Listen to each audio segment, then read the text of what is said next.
po jako akawuwo lino lyebiki lyine kukyapa.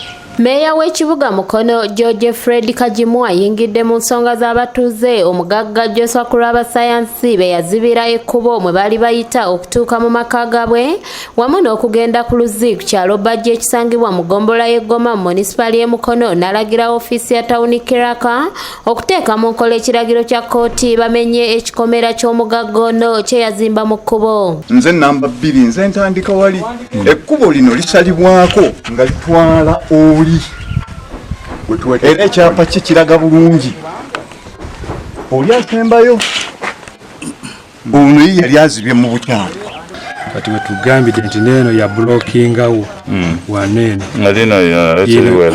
yali blockinga nalyo. Kino kiddiridde abatuuze okwekubira enduulu mu yafeesi ye oluvannyuma lw'okuyisa ekiragiro omugagga okugulira abatuuze ekkubo mu nnaku 9 wabula n'atakikola nga kino kyafuluma mu Novemba w'omwaka oguwedde. Omugagga muntu omu atusibira ekkubo ensonga eno bannange etwenyamiza ku kitundu kino bajjo so nga twali badde tweyagalira mu kitundu kyaffe ng'amakubo gonna essaawa yayo ne wetufuna mulwadde wa covid eno wansi teri motoka weeyinza kugamba nti emujjayo speed. Meya Kajimu ategeeza abatuuze nti okusinziira ku kyalabye n'ebyo ebyazulibwa ab'ekikugu wamu n'ekkooti be yalagira abakulira okukwasa amateeka mu kibuga balina okumenya ekikomera abatuuze bafune we bayita. Singa buli muntu yakola ekituufu okusookera ddala ploti eno gye ntunuddemu ekitundu kyayo kiri mu kkubo.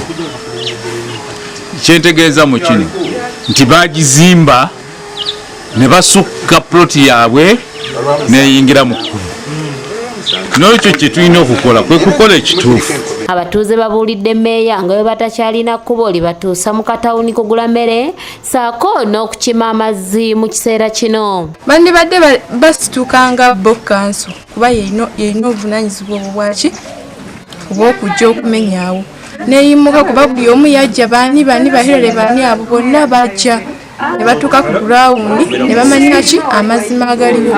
Era waneeno tulina ogirwanira kubanga era lyekkuba eririwo obugundi bagenda babuziba wali eriwe tubadde tuyita nawe ataddewo ekikomera. Singa wali we bakozesa we bayita singa babulookinzeewo abantu tebafuna access ya kugenda kugenda ku luzzi ate nga noono yatuzibaako ennyini naye akozesa oluzzi olwo.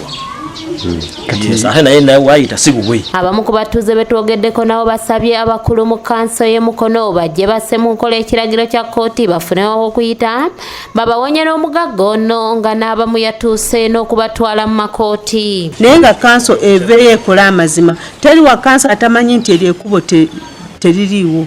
Ffe tusaba kuba kkooti yatuwa court order nekkiriza ekkubo balijjewo. Ffe kye tusaba court order etuukirizibwe eteekebwe mu nkola. Tusaba abakanso whoever asobola okikola court order etuukirizibwe batuuke kkubo bannange tulitambulidde kati for 3 years tutambulidde kkubo abaana baffe nkuba weetonnya tebalina we bayita. Saba kanso buli kimu ekiteeke mu nkola naffe twaliko mu maoffices nga tukola naye ng'abantu twabayambanga mu ki.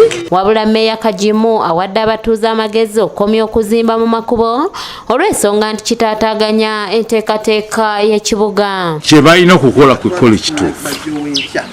Ffe ng'abakulembeze tulina obuyinza obwaffe era bwe tumala okukakasa ekituufu era nga kiri mu mateeka tulina okulaba nti kye bakola.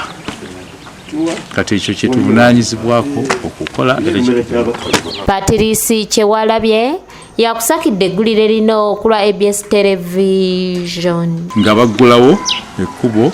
Ekirala kyendabye nti amakubo mangi agakolebwa